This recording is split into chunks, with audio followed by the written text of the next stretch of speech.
বন্ধুরা শুভেচ্ছা নিবেন। চলে আসলাম আরেকটি রিঅ্যাকশন ভিডিও নিয়ে। তো যাই হোক, আসলে আজকে যে ভিডিওটি রিঅ্যাকশন করতেছি, তো সেটি হচ্ছে ৯০ দশকের একজন জনপ্রিয় নায়িকা আ নায়িকা লিমাকে নিয়ে একটি নিউজ।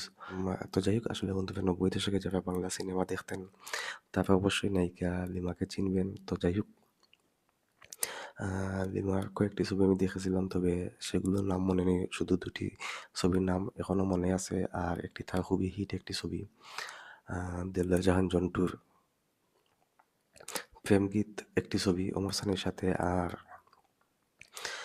সালমান শাহর সাথে একটি ছবি ছিল 'কন্যাদান'। এই ২ টি ছবির কথা আমার মনে পড়তেছে এখন। তো যাই হোক, লিমা আমরা জানি যে আসলে তিনি খুবই মিষ্টি চেহারার একজন নায়িকা ছিলেন এবং খুবই জনপ্রিয় নায়িকা ছিলেন। আর তার কথা আসলে এখনো মানুষের কিন্তু মনে আছে। কিন্তু অনেকদিন ধরে আসলে উনার কোনো খোঁজখবর নাই। তো যাই হোক, আমি ঢাকা এক্সপ্রেসে উনাকে নিয়ে একটি নিউজ দেখলাম। আর ভাবলাম যে নিউজটি আপনাদের সাথে শেয়ার করি এবং নিউজটি আসলে একটু আমরা দেখি। তো যাই হোক, আর কথা না বাড়িয়ে চলুন আমরা নায়িকা লিমাকে নিয়ে তৈরি এই নিউজটি দেখে নেই। আর অবশ্যই আমি এটি দেখতেছি ঢাকা এক্সপ্রেস ইউটিউব চ্যানেল থেকে। আর লিঙ্ক অবশ্যই দিয়ে দিব ডেসক্রিপশন বক্সে। তো আর কথা না বাড়িয়ে চলুন আমরা দেখা শুরু করে দিই। ৯০ দশকের ঢাকাই চলচ্চিত্রের আলোচিত নায়িকা লিমা স্মৃতির এক ছায়া হয়ে রয়ে গেছেন। মাত্র ৮ বছরের অভিনয় জীবনে ২৫টি সিনেমায় অভিনয় করে জনপ্রিয়তা পেয়েছিলেন তিনি। কিন্তু ১৯৯৮ সালের শেষ দিকে হঠাৎই নিজ ইচ্ছায় চলচ্চিত্র থেকে সরে যান। এরপর থেকে প্রায় ২৭ বছর কেটে গেলেও লিমার কোনো খবর সামনে আসেনি। অনেকেই ভেবেছিলেন তিনি পরিবার নিয়ে যুক্তরাষ্ট্র বা কানাডায় চলে গেছেন। সত্যি বলতে লিমা বাংলাদেশে আছেন, মোহাম্মদপুরে, যেখানে তিনি শান্ত জীবন কাটাচ্ছেন।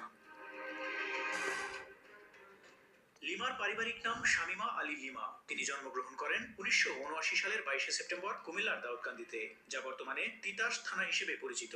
লিমা ঢাকায় বেড়ে উঠেছেন। ৩ বোনের মধ্যে বড় সন্তান লিমা ছোটবেলা থেকেই অভিনয়ের প্রতি ঝোঁক দেখাতেন। তার বাবা মোহর আলী ১৯৭১ সালের মুক্তিযুদ্ধের একজন মুক্তিযোদ্ধা। স্বাধীনতা যুদ্ধে অংশ নেওয়ার পর তিনি ঢাকায় ব্যবসা শুরু করেন। মোহর আলী ছিলেন শিল্পমনস্ক, তাই ছোটবেলায় লিমার প্রতিভা দেখার সঙ্গে সঙ্গে তিনি তাকে সুযোগ দেওয়ার চেষ্টা করছিলেন। মোহর আলীর পরিচয় ঘটে কুট্টি ভাই নামে একজন বিটিভি প্রকৌশলীর সঙ্গে। তিনি প্রথম লিমাকে দেখেন এবং তাকে বিটিভির শিশুদের অনুষ্ঠান অঙ্কুরে অংশ নেওয়ার পরামর্শ দেন। মাত্র ৯ বছর বয়সে এই অনুষ্ঠানের মাধ্যমে লিমার অভিনয় যাত্রা শুরু হয়। তার সঙ্গে সঙ্গে নাচ ও গানের দক্ষতাও বেড়ে ওঠে। লিমার প্রথম নায়িকা চরিত্রে অভিনয় হয় মাত্র ১৪ বছর বয়সে। কমল সরকার পরিচালিত সিনেমা সুখের আগুন দিয়ে সিনেমার জগতে পা রাখেন। ছবিটি ব্যবসায়িকভাবে সেভাবে সফল না হলেও তার অভিনয় নির্মাতা দেলোয়ার জাহান ঝন্টুর নজর কাড়ে। পরবর্তীতে লিমা ১৯৯৩ সাল থেকে ঝন্টুর অধিকাংশ সিনেমায় কাজ করেন। তার ৮ বছরের অভিনয় জীবনে প্রায় ২৫টি সিনেমায় অভিনয় করেছেন, যার বেশিরভাগই ব্যবসায়িকভাবে সফল ছিল। লিমার জীবনের গুরুত্বপূর্ণ মাইলফলক হলো ১৯৯৩ সালে মুক্তিপ্রাপ্ত সিনেমা 'প্রেম গীত'। 'প্রেমগীত'। ঝন্টুর নির্মিত এই ছবিতে লিমা জনপ্রিয়তার শীর্ষে পৌঁছান। একই ছবিতে ওমর সানিও আলোচনায় আসেন। বিশেষ করে ছবির গান 'আমার সুরের সাথী আয় রে' আজও অনেকের স্মৃতিতে জাগ্রত। এরপর থেকে লিমা ঢাকাই চলচ্চিত্রে সুপরিচিত নাম হয়ে ওঠেন। তিনি সেই সময়ের জনপ্রিয় অভিনেতা সালমান শাহ, ওমর সানি, জসিম, বাপ্পারাজ, অমিত হাসান, রুবেলের সঙ্গে কাজ করেন। অনেক কিন্তু প্রতিভাবান নায়িকা জনপ্রিয়তার ছিলেন। চূড়ান্ত শীর্ষে থেকেও লিমা হঠাৎই অভিনয় থেকে দূরে সরে যান। একসঙ্গে একাধিক ছবির কাজ দ্রুত শেষ করে তিনি নীরবে চলচ্চিত্রকে বিদায় জানান। আচ্ছা। শেষ সিনেমার নাম তার মনে নেই। তিনি নিজে বলেন, আমার পরিবার একদমই সাদামাটা।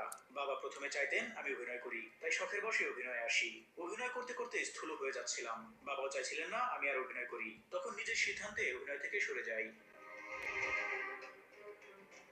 অভিনয় ছাড়ার পর লিমা মোহাম্মদপুরে একটি বিউটি পার্লারের ব্যবসার সঙ্গে যুক্ত হন। এরপর সিনেমার মানুষদের সঙ্গে কোনো কন্ট্যাক্ট রাখেননি।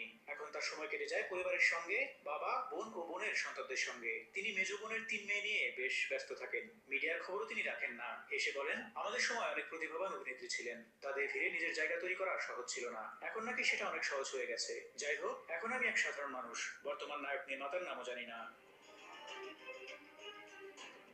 লিমার বাবা মোহর আলী মুক্তিযুদ্ধে অংশ নেওয়ার পর মেয়ের অভিনয় প্রতিভা নিয়ে শুরুতে উৎসাহিত ছিলেন। তিনি বলেছিলেন, যে যেখানে ভালো করে সেটাই তার জন্য ভালো। যদি কেউ ভালো থাকতে চায় সেটা সব জায়গায় সম্ভব। তবে পরবর্তীতে পারিপার্শ্বিক চাপ ও মেয়ের স্থূলতা বিবেচনা করে তিনি লিমাকে অভিনয় থেকে সরে আসতে উৎসাহ দেন। Desk report, Dhaka express.